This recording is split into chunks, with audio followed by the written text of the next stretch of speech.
Alhamdulillah wa kafa wa salatu wa salam ala nabiyina al-Mustafa. Nous commençons notre jeûne du mois de Ramadan cette année dans le confinement. Lequel confinement est une privation de liberté. C'est une épreuve non choisie. Par contre, le jeûne, c'est une épreuve choisie.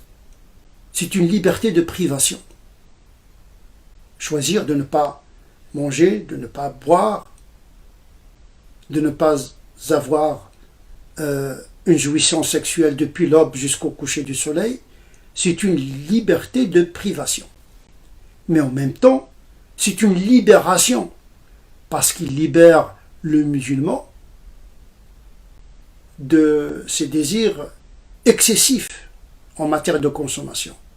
Le but n'est pas de mortifier le corps, mais de modérer les instincts et les désirs afin de permettre le déconfinement de l'esprit, c'est-à-dire l'épanouissement de l'esprit, puisque nous sommes des êtres humains constitués de deux éléments antagonistes, le biologique avec ses besoins et le spirituel avec ses besoins.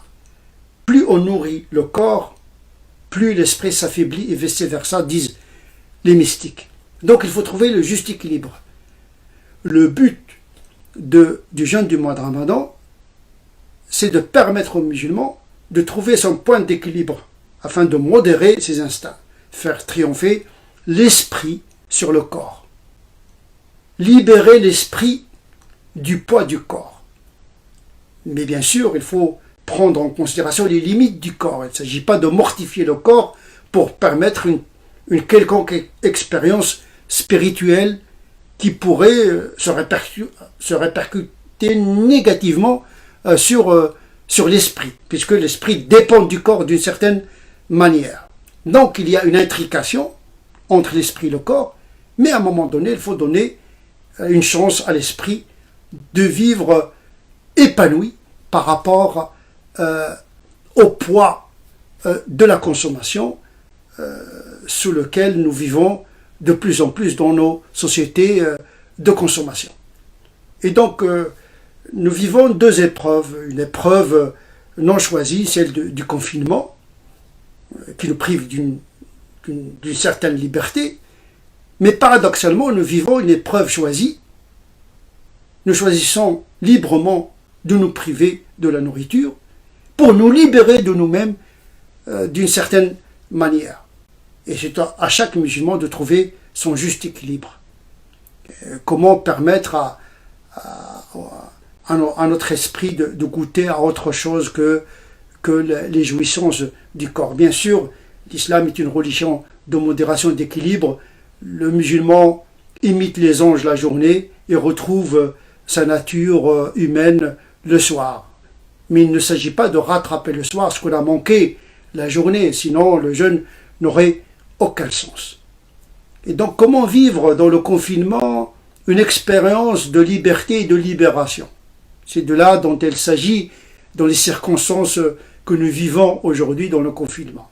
En attendant un déconfinement qui doit se faire progressivement, s'habituer à vivre dans la société tout en respectant des gestes barrières afin de se protéger. Donc, nous devons apprendre à être libres avec modération. Nous devons nous préparer à un déconfinement par cette expérience du jeûne qui nous apprend à se libérer avec modération, à trouver le juste équilibre, la juste distance entre les besoins du corps et de l'âme. Nous savons tous que beaucoup de maladies sont causées par nos comportements, par nos excès. Le jeûne répond à cette démesure par une proposition de libération avec modération. Beaucoup de maladies sont causées par un excès de consommation alimentaire, sexuelle. Et le jeûne nous apprend par sa thérapie une forme de modération tout simplement. L'adl, la justesse, la justice, trouver le point d'équilibre entre les besoins de l'esprit et les besoins du corps.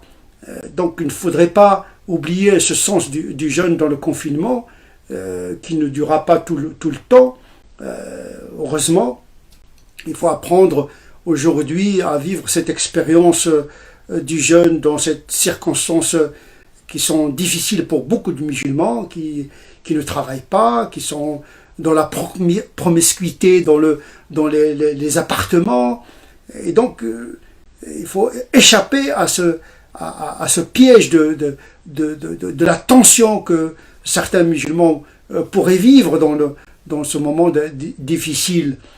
Éviter les violences, éviter les tensions par le jeûne qui non seulement une privation de la nourriture, mais également une résistance contre la violence, l'agressivité. Il n'y a pas que le jeûne de la nourriture, il y a le jeûne moral également qui consiste à pardonner, à patienter. C'est un exercice que nous apprend le jeûne. En tout cas, je vous souhaite un bon commencement du jeûne du mois de Ramadan en attendant un déconfinement progressif et pédagogique. نسأل الله عز وجل أن يجعلنا من الذين يستمعون القول فيتبعون أحسنه أولئك الذين هداهم الله سبحان ربك رب العزة عما يصفون وسلام على المرسلين والحمد لله رب العالمين.